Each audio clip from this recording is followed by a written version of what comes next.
ಅಂತೂ ಇಂತೂ ಕರ್ನಾಟಕ ವಿಧಾನಸಭೆಯಲ್ಲಿ ದ್ವೇಷ ಭಾಷಣ ನಿಯಂತ್ರಣ ಬಿಲ್ ಪಾಸ್ ಆಗಿಬಿಟ್ಟಿದೆ. ಬಿಜೆಪಿ ತೀವ್ರತರವಾಗಿ ಇದನ್ನ ವಿರೋಧವನ್ನ ಮಾಡ್ತಾ ಇದೆಯಂತೆ. ಆ ವಿರೋಧದ ನಡುವೆ ಕೂಡ ದ್ವೇಷ ಭಾಷಣ ಬಿಲ್ ಪಾಸ್ ಆಗಿದೆ.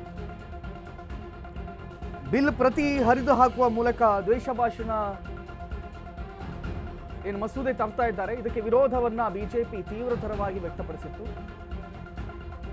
ಆದರೆ ಕಾಂಗ್ರೆಸ್ ಮಾತ್ರ ಕ್ಯಾರೆ ಅನ್ನದೆ ಬಿಲ್ ಪಾಸ್ ಮಾಡಿದೆ. ಇನ್ನು ಕರಾವಳಿಯವರೇ ಬೆಂಕಿ ಹಚ್ಚೋರು ಅಂತ ಬೈರತಿ ಸುರೇಶ್ ಆ ಸಂದರ್ಭದಲ್ಲಿ ಹೇಳಿದ್ರಂತೆ.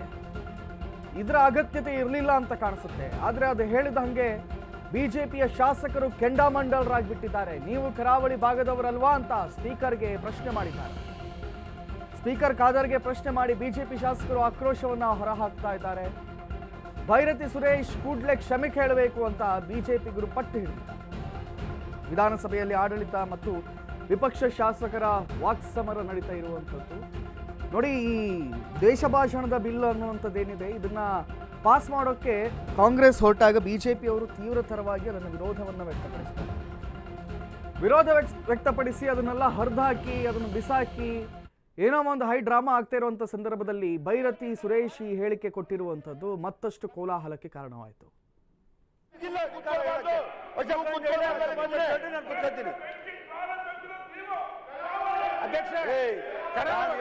ಏನೇನೋ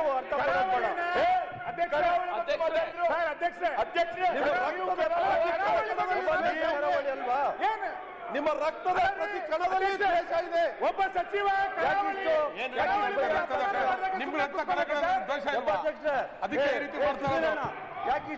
ಕರಾವಳಿ ಬೆಂಕಿ ಬಿದ್ದಿದೆ ಅಂದ್ರೆ ನಾನೇನ್ ಹೇಳಿದೆ? ಕರಾವಳಿಗೆ ಬೆಂಕಿ ಬೆಂಕಿ ಬಿದ್ದಿದೆ. ಯಾಕೆ ಮಾತಾಡ್ತೀರಿ? ಕರಾವಳಿ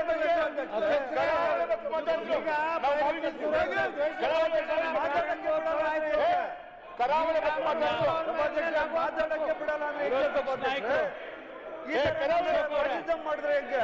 ಈ ತರ ನಮ್ಮ ಮೇಲೆ ಬಲಾತ್ಕಾರ ಮಾಡಿದ್ರೆ ಹೆಂಗೆ?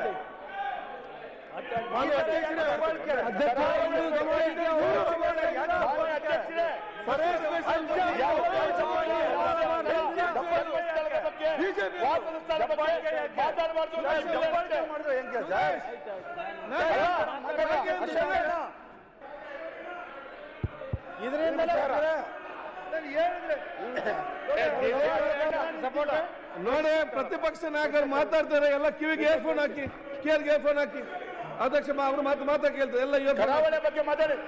ಕರಾವಳಿಗೆ ಅಪಮಾನ ಮಾಡಿದ್ದೆ ನಾವು. ನಾನು ಒಮ್ಮೆ ಉತ್ತರ ಕೊಟ್ಟರೆ ನಾನು ಮುಂದುವರಿಸ್ಕೊಂಡು ಹೋಗ್ತೇನೆ. ನೀವು ಮಾತಾಡಿ. ಸನ್ಮಾನ್ಯ ಅಧ್ಯಕ್ಷರೇ, ಕರಾವಳಿ ವಿಚಾರವಾಗಿ ಅದನ್ನ ನಾನು ಈಗಾಗಲೇ ಹೇಳಿದ್ದೇನೆ. ನನ್ನ ಕಡತದಿಂದ ಇದನ್ನು ಹೇಳಿದ್ದೇನೆ. ಮತ್ತೆ ಏನ್ ಚರ್ಚೆ ನಿಮ್ದು?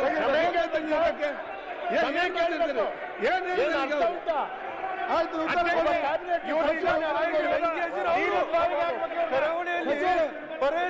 ವಿಚಾರದಲ್ಲಿ ಬೆಂಕಿ ಅನಾವಶ್ಯವಾಗಿ ಬೆಂಕಿ ಹಚ್ಚಿಕೊಂಡವರು ಬಿಜೆಪಿಯವರು.